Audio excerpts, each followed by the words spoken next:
গেলবারের ধারাবাহিকতায় এবারও ফ্রান্সের স্থানীয় রাজনীতিতে প্রবাসী বাংলাদেশিদের সরব উপস্থিতি দেখা যাচ্ছে। আগামী মার্চে হতে যাওয়া পৌরসভা নির্বাচনে ডেপুটি ও কাউন্সিলর পদে লড়ছেন বেশ কয়েকজন বাংলাদেশি মুখ। এরই মধ্যে তারা শুরু করেছেন আনুষ্ঠানিক প্রচারণা। ইব্রিজ সুরসেন এলাকা থেকে এবার নির্বাচনে প্রার্থী হয়েছেন ফ্রান্স জাতীয় ক্রিকেট দলের সাবেক সদস্য এবং বর্তমানে ফ্রান্স ক্রিকেট বোর্ডের সদস্য জোবায়েদ আহমেদ।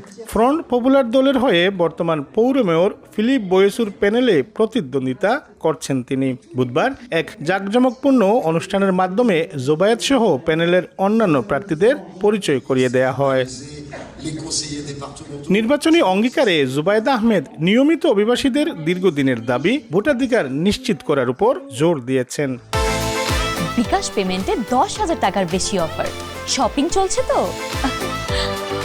তিনি জানান, ফ্রান্সে যারা নিয়মিত বসবাস করেন এবং কর প্রদান করেন তাদের নির্বাচনে ভোটাধিকার নিশ্চিত করতে কাজ করবেন। পাশাপাশি স্থানীয় যুব সমাজ ও ক্রীড়াঙ্গনের উন্নয়নেও বিশেষ ভূমিকা রাখার প্রতিশ্রুতি দিয়েছেন তিনি। যারা এই দেশে বসবাস করতেছে, কাজ করতেছে, ওদের ছেলে মেয়ে দেশে বড় হচ্ছে, ওরা ট্যাক্স পে করতেছে, ওদের সব কিছুই ফ্রান্সে, বাট ফরাসি নাগরিকত্ব না থাকার কারণে ভোট দিতে পারতেছে না। আমরা তাদের ভাষা হয়ে কথা বলবো ইনশাল্লাহ। আশা করি যদি আমি কোনো স্পোর্টসে কোনো দায়িত্ব পাই, যারা বিদেশি আছে তাদেরকে আমি স্পোর্টসে ইন্টিগ্রেট করার চেষ্টা করব।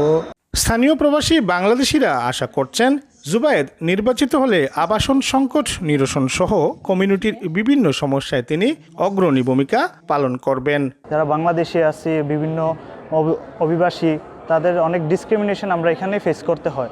আশা করি যে অভিবাসনের যত সমস্যা ওনার মাধ্যমে এই জিনিসটা নিরসন হবে। আগামী 11 ও 19 মার্চ 2 দফায় অনুষ্ঠিতব্য এই নির্বাচনে জুবায়েদের প্যানেল থেকে 50 জন প্রার্থী অংশ নিচ্ছেন। মোহাম্মদ লুৎফুর রহমান বাবু, সময় সংবাদ, ফ্রান্স।